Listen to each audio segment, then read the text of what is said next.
शिव राणा साहब एक सीनियर पद से एयरफोर्स से सेवानिवृत्त, साथ में किशोर अस्थाना जी किशोर अस्थाना जी, जाना माना नाम, and self group captain Sharad Chandra, again air force से सेवानिवृत्त। मैं इसके पहले कि अभी गुफ्तगू शुरू करूं, अभी ये नुक्ते की बात हो रही थी, वहां से मुझे कुछ याद आया। मैंने वो कहा इश्क के नीचे वो नुक्ता लगाना भूले तो आपने वो किया, तो एक बहुत पुराना उर्दू का शेर है। वैसे मैं आपको बता दूं कि उर्दू जबान में या पर्शियन स्क्रिप्ट में दवा और दुआ पे भी एक नुक्ते का फर्क होता है, एन और वैन। इसी तरह से महरम और मुजरिम में भी एक नुक्ते का फर्क होता है। महरम हो गया बोसम फ्रेंड, मुजरिम आप जानते हैं। तो बड़ा पुराना शेर है, बहुत लोग इसको दोहराते भी हैं कि मैं दुआ लिखता रहा वो दगा पढ़ते रहे, मैं दुआ लिखता रहा वो दगा पढ़ते रहे, एक नुक्ते ने मुझे महरम से मुजरिम बना। तो नुक्ता बहुत अहम है। मैं अभी शुरू करता हूँ आज की बातचीत। उसके पहले मेरी एक कविता है, उसका एक अंश है, मैं वहां से शुरुआत करूंगा। उसके फर्स्ट दो स्टांजास हैं कि आभास नहीं, विश्वास नहीं, तुझसे कोई प्रेम की आस नहीं। आभास नहीं, विश्वास नहीं, तुझसे कोई प्रेम की आस नहीं, फिर भी मन विद्या प्रिय अभिलाषी, आज्ञा क्यों सच इसे रास में। पर मन विद्या प्रिय प्रत्याशी, आज्ञा क्यों सच इसे रास नहीं। कि मन मंदिर है, मन मधुप्री है, मन स्प्रीही है, मन निस्प्री है, मन तजे विमोह भला कैसे, कुछ और तो इसके पास है।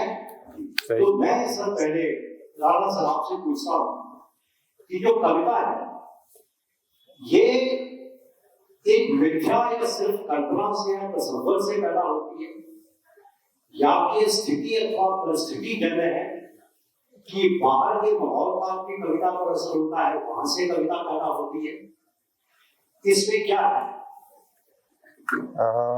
आई थिंक ये बहुत ही अच्छा सवाल है, क्योंकि ये ज़्यादातर लोग ये समझते हैं कि जो लोग कवि हैं, जो लोग लिखते हैं, वो जनरली एक कल्पनाओं के एक घेरे में होते हैं और कल्पनाओं में ही लिखते हैं, लेकिन ऐसा बिल्कुल भी सही नहीं है।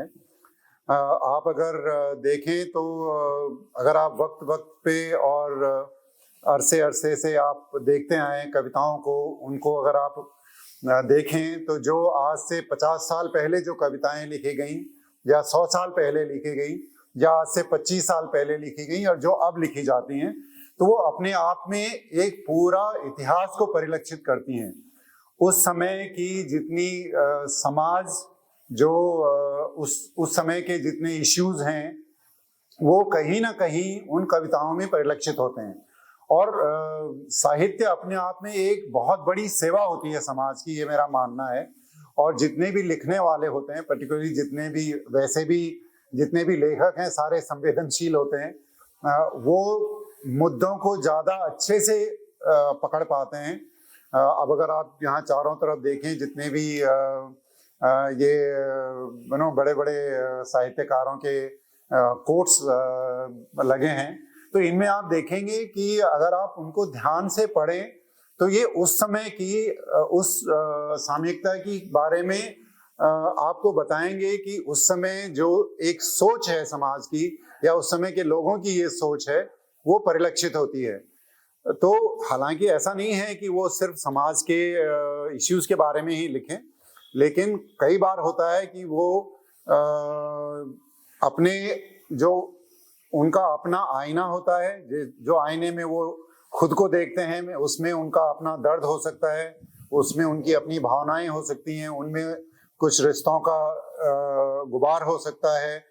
तो अलग अलग वक्त में जो साहित्यकार है, जो कवि हैं, वो अलग अलग ढंग से अपनी बात रखते हैं। उसमें समाज का जो परिप्रेक्ष्य है वो भी परिलक्षित होता है, जो उनकी अपनी संवेदनाएं हैं वो परिलक्षित होती हैं, जो उनका अपना दर्द है वो निखर के आता है। तो आई थिंक ओवरऑल जो कवि का जब आप पूरा उसका वो देखेंगे, इनफैक्ट मैं अभी जो जिस किताब की बात अभी अंकुर कर रहे थे, तो उस किताब में भी मेरा अलग अलग जो हर कविता अपने आप में एक बिल्कुल अलग परिप्रेक्ष्य में लिखी हुई है। कोई है जिसमें सिपाही की संवेदना है, कोई है जिसमें प्रेम का वो है, किसी में है जिसमें उनके अपने रिश्तों की झलक है।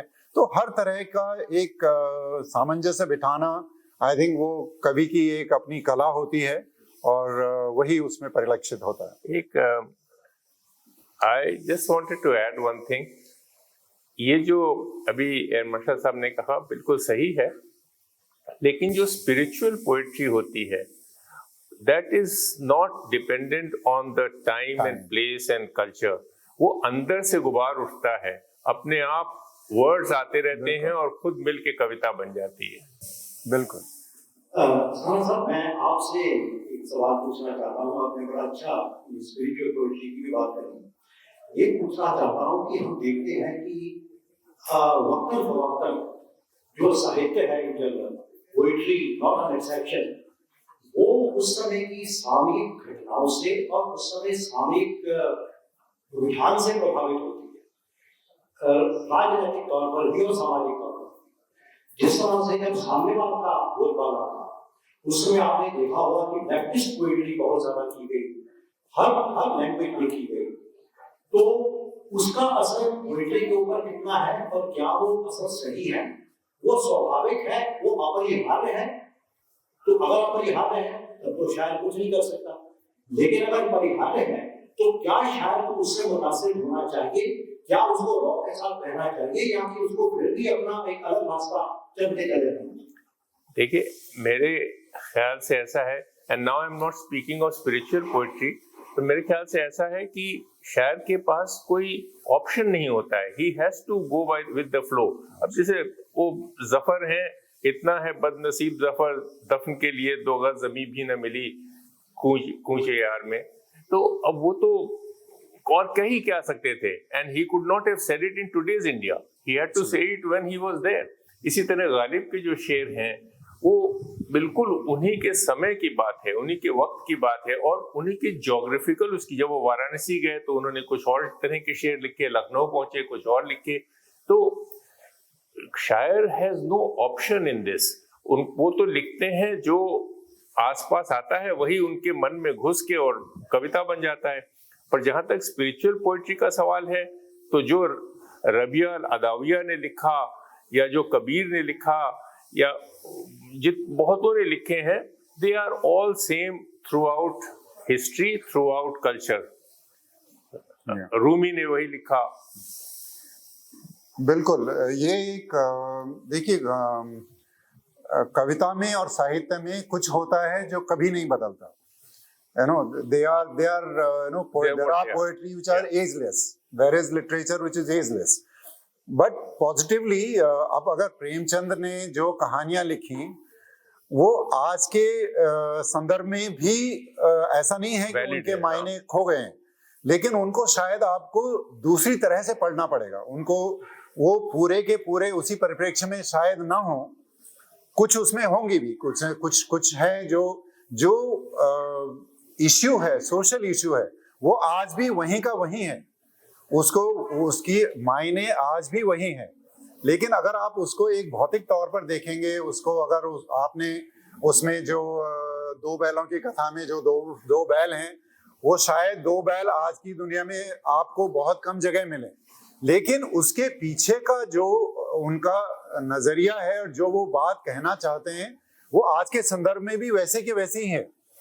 तो साहित्य में एक बहुत बड़ी खूबी है कि चाहे वो स्पिरिचुअल, उसकी जैसे अस्थाना सर ने बात करी, वो तो एजलेस है ही, उसमें तो कोई वो नहीं, लेकिन जो सामाजिक इश्यूज भी हैं उसमें कई सारे हैं जो एजलेस हैं। ओके, तो एक मैं छोटी सी कविता इसमें कहना चाहूंगा, लेकिन मैंने एक्चुअली ये लिखा था, तो ये अभी चाहे इसको अब आप आज के संदर्भ में पढ़ें, चाहे आप इसको कभी के संदर्भ में भी पिछले 50-100 साल पहले के संदर्भ में भी पढ़ें, तो ये उसी तरह से आपको मिलेगी कि जो एक डिसएडवांटेज श्रेणी में जो लोग आते हैं, उनकी जो मजबूरियां हैं वो तब भी वही थी, उनकी जो मजबूरियां हैं वो आज भी वैसी हैं। तो एक छोटी सी कविता है, मैं अपनी बात रखने के लिए ये कह रहा हूँ। कतार का आखिरी सिरा हूं मैं, कतार का आखिरी सिरा हूं मैं, एक गरीब झोपड़ी का पता हूं मैं।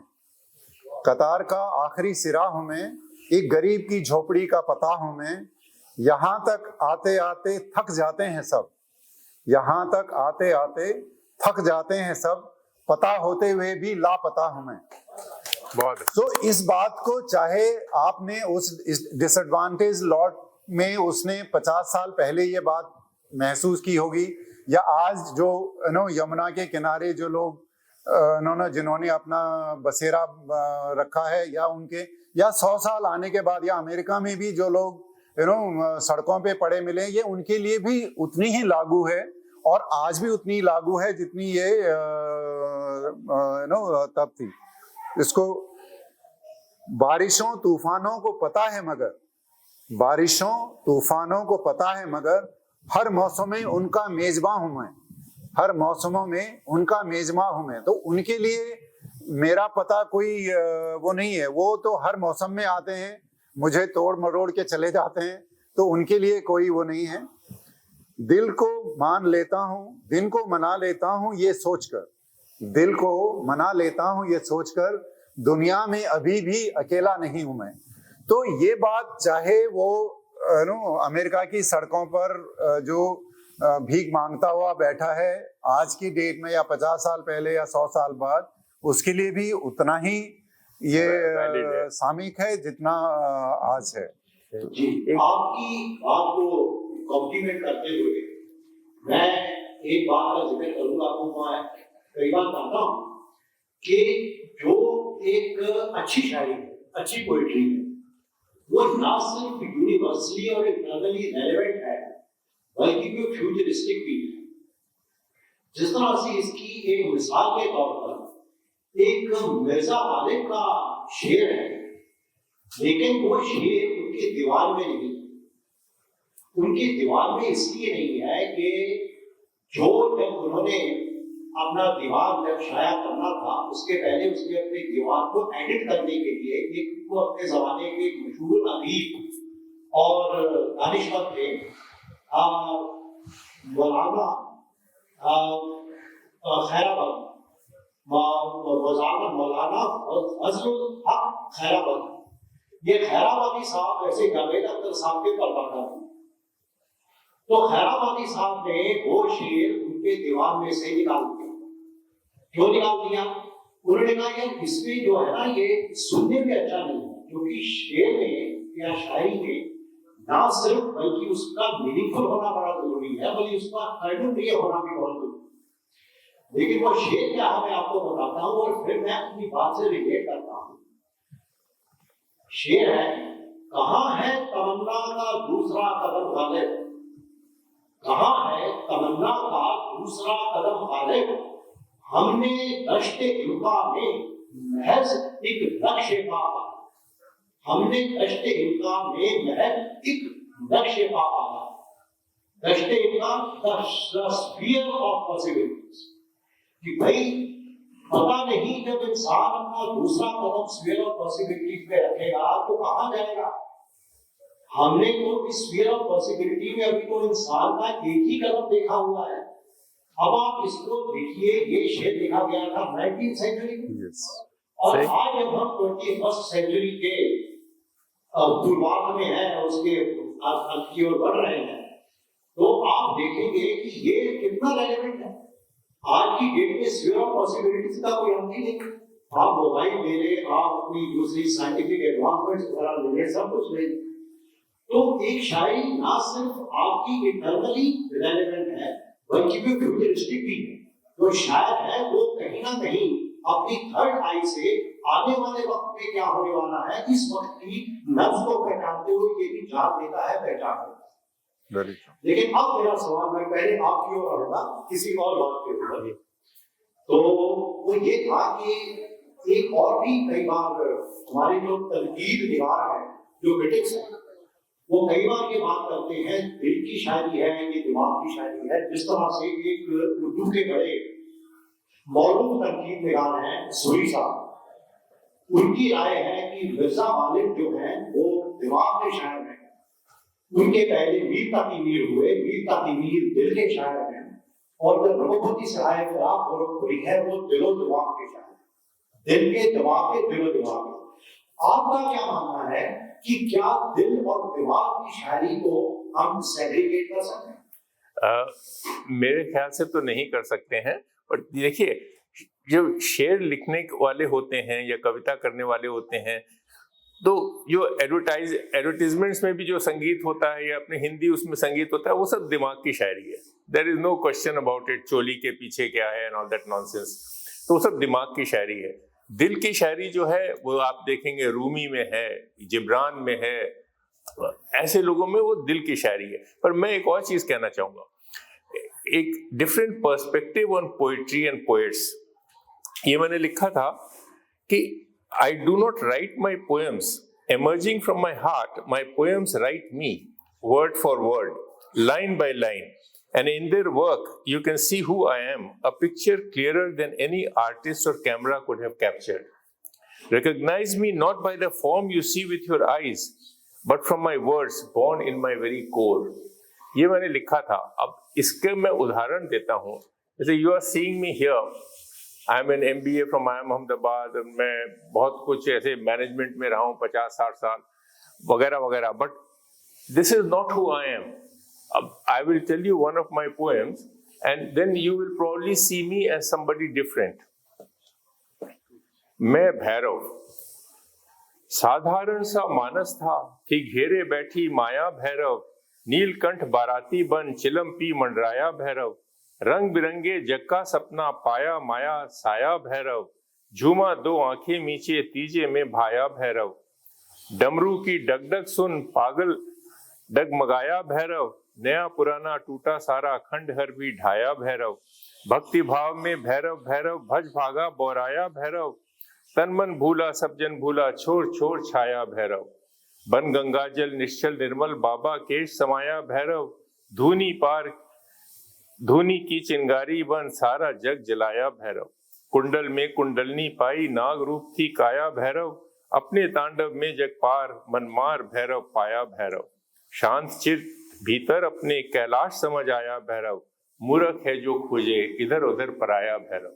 बहुत बहुत। So this is the kind of thing when you write, you feel this in your heart,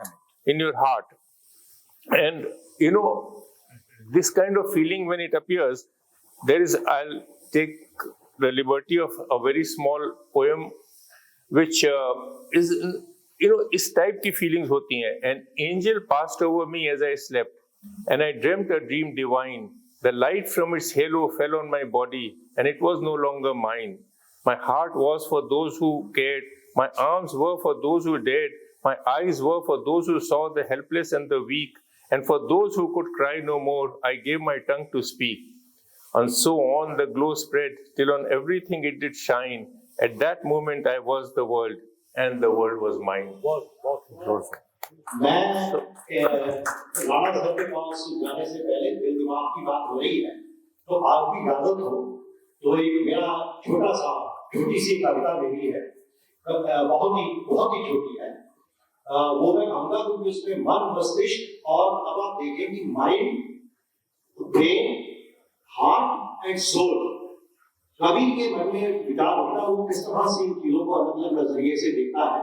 थोड़ा ध्यान से सुनिएगा, थोड़ा मैं मुलाजा करूंगा आपका कि मस्तिष्क में नेपथ्य से हुआ हाहाकार, मस्तिष्क में नेपथ्य से हुआ हाहाकार, हृदय पटल पे सुनी गई जो पुकार,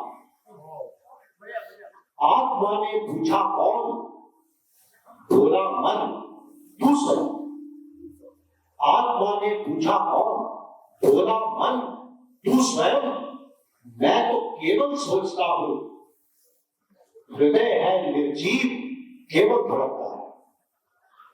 मैं तो केवल सोचता हूं, हृदय है निर्जीव, केवल धड़कता है।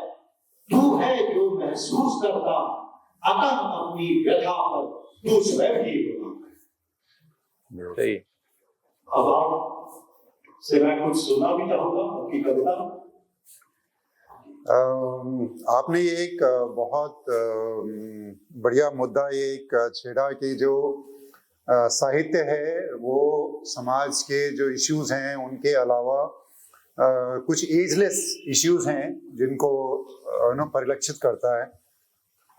तो क्योंकि हम सिपाही हैं, सर के भी बहुत क्लोज रिलेशन में है, जो एयरफोर्स में है, हम दोनों एयरफोर्स हैं। लगभग मैंने 40 साल एयरफोर्स में गुजारे।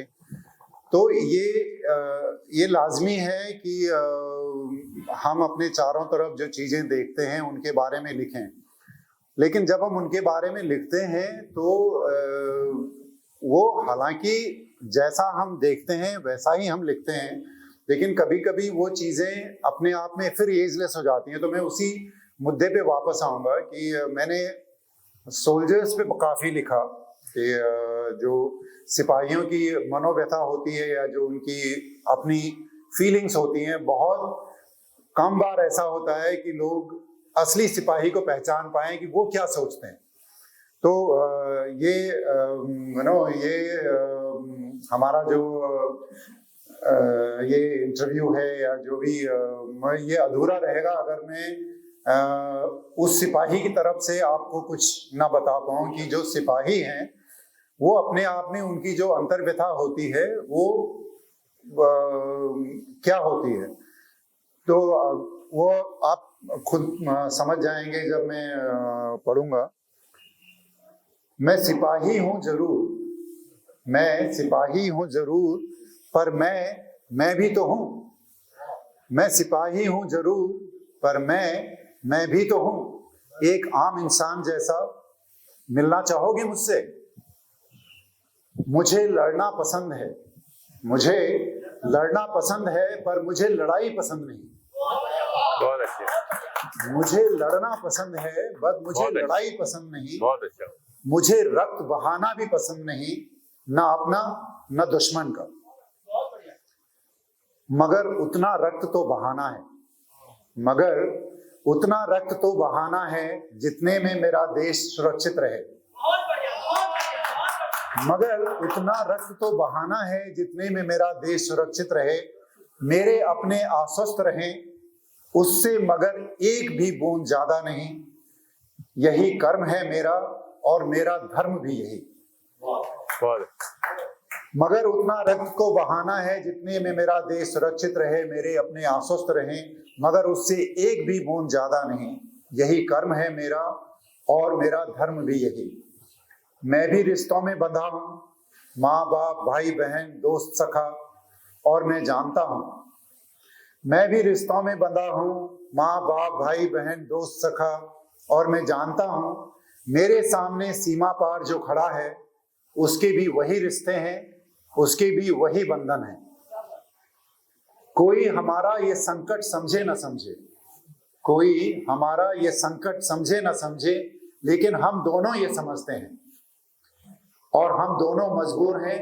उसको अपना वतन देखना है और मुझे अपना। जज्बा अपनी जगह है, जज्बात अपनी जगह। जज्बा अपनी जगह है, जज्बात अपनी जगह। कभी वतन का जज्बा भारी, कभी रिश्तों के जज्बात भारी। कोई ये समझे न समझे मगर हम दोनों ये समझते हैं। हमारी लड़ाई जितनी बाहर है उतनी ही अंदर भी। हमारी ये लड़ाई जितनी बाहर है उतनी ही अंदर भी, जितनी दूसरों से है उतनी ही अपने आप से भी। मगर सिपाही हैं हम, मगर सिपाही हैं हम। लड़ना कर्म है हमारा, दुश्मन से भी अपने से भी। मगर सिपाही हैं हम, लड़ना कर्म है हमारा, दुश्मन से भी अपनों से भी। कश्मकश जो भी हो, कश्मकश जो भी हो, पर हार हमें मंजूर नहीं, न दुश्मन से न अपने आप से। क्योंकि सिपाही हैं हम। बहुत मैं अब एक कविता आदरणीय राणा साहब से सुनना चाहूंगा, लेकिन उसके पहले आपकी इजाजत हो तो मुझे अपनी एक कविता याद आ गई, छोटी सी राणा साहब की कविता सुनते हुए। इजाजत हो तो मैं अपनी कविता आपके सामने रखूं जी। उसका शीर्षक है अंतर्द्वंद। अंतर्द्वंद सुनिएगा कि यदि कभी हो युद्ध तो, यदि कभी हो युद्ध तो मैं अपने आप से लड़ूं, पूर्व इसके कि किसी पे अस्त्र मुझसे उठ सके। यदि कभी हो युद्ध तो मैं अपने आप से लड़ूं, पूर्व इसके कि किसी पे अस्त्र मुझसे उठ सके। अंतःकरण में आग है। यदि कभी हो युद्ध तो मैं अपने आप से लड़ूं, पूर्व इसके कि किसी पे अस्त्र मुझसे उठ सके। अपने ही अंतर्द्वंद में विजयी हो सके बिना मैं ना किसी से डर सकूं। अंतःकरण में आग, अंतःकरण में आग है, हल लपट ये है हलाहल, धुआं नहीं ये है गरल, कहां सहन कर पाना सकूं। अंतःकरण में आग है, हल लपट ये है हलाहल, धुआं नहीं ये है गरल, कहां सहन कर पाना सरल। इस आग को जय किए बिना कोई आग ना मुझसे जले। मैं अकेला भीड़ में खड़ा, मैं अकेला भीड़ में खड़ा, सब डर रहे मैं अचल। मैं अकेला भीड़ में खड़ा, सब डर रहे मैं अचल हूं। ऐ प्रतीक्षा पर अनल बुझे, अंतर भी मेरी है। बहुत बहुत मैं अपनी एक फेवरेट कविता सुनाना चाहूंगा। पहले भी मैंने कविशाला में सुनाई है, शायद आप लोगों ने सुनी हो। तो I just have a few moments, एक one from the heart and one from the mind. इसको कहते हैं गंगा स्नान। In spirituality, you have no sex, yeah, boy, girl, doesn't matter. सुजन दुर्जन सब घेरे बैठे, मैं सबका हटाए के चली, विदाई गीत गाना प्यारे, मैं तो अपने मायके चली। तू समझे ये पिया का घर है, मैं इसे भुलाए के चली, यहाँ जो ना था मोरा वो सब मैं लुटाए के चली। जिधर से तू दूर पलाए उधर मैं दौड़ाए के चली, विष जाने जो तू मूरख मैं वो अमृत खाए के चली। जिस जग को जग जगमग जाने उससे मैं कतराए के चली, जग समझे ये महल रंगीत के चली, गहने कपड़े पलट न देखे मंगल सूत्र बहाए के चली। अस्थि मोरी डूबे संगम में मैं गंगा नहाए के चली, विदाई गीत गाना प्यारे मैं तो अपने मायके चली। और एक ये है which I had written for as an anthem for young India. हर दिल में भारत गूंजे, भारत हमको भाता, भारत हैं हम भारतवासी, हम भारत भाग्य विधाता। पूरब पश्चिम उत्तर दक्षिण तिरंगा है लहराता, गौरव से उन्नत है मस्तक दिल भारत भारत गाता। प्राण हमारा भारत ही है ऐसा गहरा नाता, भारत की जय हो हम भारत के जय दाता। सब मिल एक हुए यहाँ है ये अद्भुत गाथा, भारत हैं हम भारतवासी, हम भारत भाग्य विधाता, हम भारत भाग्य विधाता। बहुत शुक्रिया, थैंक यू सर।